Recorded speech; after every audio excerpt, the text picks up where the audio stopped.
La falta de medios, la queja del personal, ¿no?, de escasez de esos equipos de protección individual es una constante, pero ¿cuáles son las consecuencias o cómo se está viviendo? Y recabamos los datos desde la Central Sindical Independiente y de Funcionarios CESIF, concretamente ante el conocimiento del fallecimiento de su delegado, uno de los trabajadores en la residencia de personas mayores, Francisco de Vitoria. Con nosotros está el responsable de políticas sociales de CESIF, Javier Prieto. Hola, buenos días. Hola, buenos días, ¿qué tal? Por decir algo, porque con la noticia que hemos tenido de nuestro compañero, pues son días malos para nosotros. Efectivamente, estamos jornada tras jornada relatando lo que ocurre, lo que sucede, y el listado de fallecimientos pues no para de crecer. Y estamos hablando también de trabajadores que están en esa que hemos denominado y que estábamos mencionando primera línea. Esto ha sucedido concretamente aquí en Alcalá de Henares, en la residencia Francisco de Vitoria, y se trata de vuestro propio delegado de CESIF, fallecido. No sé si se encontraba en el puesto de trabajo. ¿Cuáles son los datos que barajáis? Hablamos de Pedro González. Pues nuestro compañero era el encargado de representarnos en la residencia, era un liberado de la organización que hacía funciones de delegado sindical allí y que realmente se puso malito, enfermó pronto, entonces no estaba reincorporado porque todo esto que te estoy comentando es en torno a los días 11, 12, 13, cuando él ya sufre, bueno, pues que le tiene que hospitalizar y ya se empieza a poner mal y bueno, desencadena en lo que todos conocemos. Con lo cual estaba yendo por allí en el periodo en que todavía no se estaban adoptando las medidas adecuadas, en el que se restaba importancia a todo esto del coronavirus. Y ese ha sido en esa etapa donde nuestro compañero, pues más que previsiblemente, se ha contagiado. Hablamos de la residencia Francisco de Vitoria, pero también otros puntos, ¿no? Comedores sociales y otro fallecimiento también de otro de los representantes de CESIF. Y estamos hablando de trabajadores que están en contacto con personas también muy sensibles. Todo esto ha llegado de una manera muy abrupta, pero las medidas preventivas tal vez sean indispensables. Cabe recordarlo para el personal, ¿no?, que está en estos centros. Sí, bueno, el incumplimiento con las medidas de protección pues se va repitiendo día a día.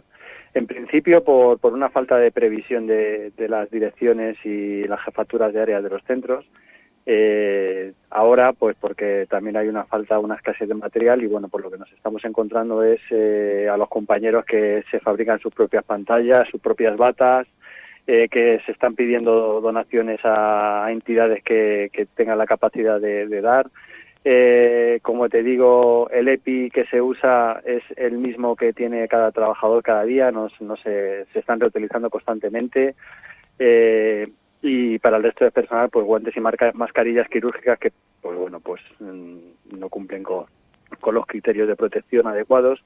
Máximo cuando como se está dando que realmente, como no se están haciendo test en los centros, ahora se está empezando a hacer test, pero la realidad es que hay un maquillaje de cifras total en cuanto a contagiados e infectados, y entonces los compañeros están trabajando con residentes que en un principio no están catalogados como que tienen el coronavirus, pero en cuanto se les hace el test dan positivo y pasan al área de infectados.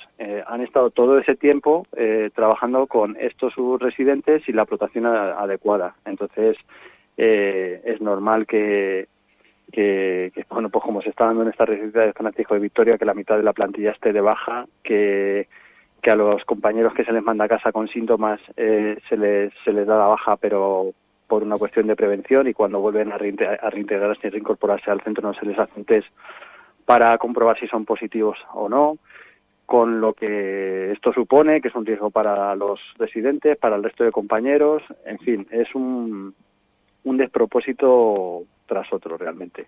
La ausencia de esos test y de su realización, conocimiento de si hay un positivo por coronavirus o no, o si alguien ha estado en contacto, ha habido sospechas, si finalmente está recuperado y no presentaría un positivo, una carga viral que impida que desarrolle su actividad. Esto es lo que de alguna manera habría contribuido en las últimas semanas a que en el interior de las residencias, estos centros tan sensibles, se hayan producido contagios. Y es que estamos hablando, y datos que nos avanzan, cerca de 400 profesionales de residencias estarían afectados en nuestra región.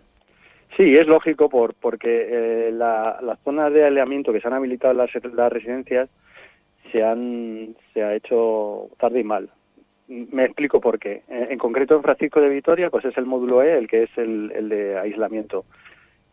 Cuando se hace un nuevo test, ahora que se están haciendo algo más, pues esa persona que se supone que no estaba infectada y estaba en su habitación o deambulando por el centro, ahora pasa al módulo de infectados. Pero es que ha estado todo anteriormente portando el virus los días anteriores con el contacto de trabajadores y la protección adecuada. Entonces, es lo que ha hecho que esto se propague de tal manera entre trabajadores y usuarios, realmente. Es que no se ha previsto un aislamiento adecuado y una medida de protección adecuadas. Como yo entiendo que también es verdad que tienen pocos medios porque no se ha previsto en su momento, vale, de acuerdo, pero es que esto es un cúmulo de despropósitos uno tras otro. Y es lo que reclaman los compañeros, ¿no? De que necesitan más EPIs para la gente que está ahí dando el callo día a día, porque realmente no sabes, hay tal desinformación que no sabes si el usuario al que estás tratando, que se supone que no está afectado, en cuanto le hacen el test da positivo. Entonces, todos los días que has estado tratándole, has estado tratando a un residente con positivo, con medidas de protección no adecuadas para estar con él. No sé si me he explicado sí, correctamente. con el riesgo también para el propio trabajador y para el resto de residentes, de propagación, insistimos. Claro. En la Francisco de Vitoria, ¿qué datos conocéis de posible afección? Hemos mencionado trabajadores que estarían de baja por medida preventiva en la mayoría de los casos, pero en cualquier caso, fuera de ese puesto de trabajo, ¿se requieren refuerzos de personal? ¿Qué volumen también de residentes podría estar afectado en ese centro? Pues mira, es que la desinformación es tal, ¿vale? Es tal que no se puede saber realmente, porque la propia dirección oculta esos datos. Entonces es un maquillado de cifras totalmente obsceno, porque realmente hasta las muertes que se dan, muchas de ellas se catalogan como insuficiencia respiratoria y no por motivo del coronavirus. Ya se habló hace unos días del número abrumador de muertes en residencias de personas mayores que no estaban catalogándose dentro de las muertes por COVID-19. Y esto, pues a nivel local en la residencia Francisco de Vitoria pasa pues con las muertes, con los afectados, con los contagiados y con la gente en cuarentena. Es un enmascarar una situación. Entonces, cuando salen cifras en televisión, por ejemplo, es que de verdad eso no se corresponde con la realidad. La realidad es que hay mucha más gente infectada en los centros de lo que se está diciendo. ¿Por qué? Pues por lo que hemos estado hablando. Por falta de test que se han hecho durante mucho tiempo. Por el protocolo de aislamiento a gente que eran posibles, que son en cuarentena, que no se le hacen esos test.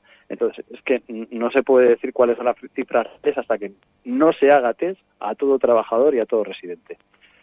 Pues en las últimas horas, 2 trabajadores fallecidos en residencias de mayores en Madrid. Aquí en Alcalá de Henares ha ocurrido en la residencia Francisco de Vitoria, también en otros centros de mayores, comedores sociales de la capital. Queríamos, recoger el mensaje, buscar la última hora y, sobre todo, conocer de qué manera habría que actuar para corregir estas situaciones que no vuelvan a producirse. Y de ahí el contacto con CESIF a lo largo de esta jornada. Javier Prieto, pues seguimos muy pendientes de todo lo que sucede. Hemos dicho Francisco de Vitoria, pero también en otros centros y lamentablemente, pues también habéis despedido por fallecimiento, ¿no? A otro compañero, ¿no? En un comedor social en las últimas horas. Todo ello lleva, a poner de manifiesto, ¿no? Sobre la mesa lo que está ocurriendo con crudeza. Sí, el otro compañero era de un centro de mayores, realmente. Igual que hay uno en Alcalá de Henares, pues este era de un compañero que estaba en el de los Cármenes, en Madrid. Y sí, la verdad que es una pena que gente a la que se le aprecia tanto, pues nos deje, ¿no? En concreto, compañero Pedro González era un gran amigo también y pues la verdad que toda la organización está lamentando mucho pues su pérdida porque ha sido inesperada, no nos hemos podido ni despedir de él y pues es una situación dura. Así que aquí la máxima fuerza para la familia para que se recupere de esta situación que es muy trágica, la verdad. Pues ese mensaje desde Alcalá de Henares. Muchísimas gracias por estar con nosotros y a continuar trabajando en lo posible para corregir todas estas situaciones. Javier, gracias por acompañarnos. Gracias. Buen día. Gracias y buena jornada. Son los asuntos de actualidad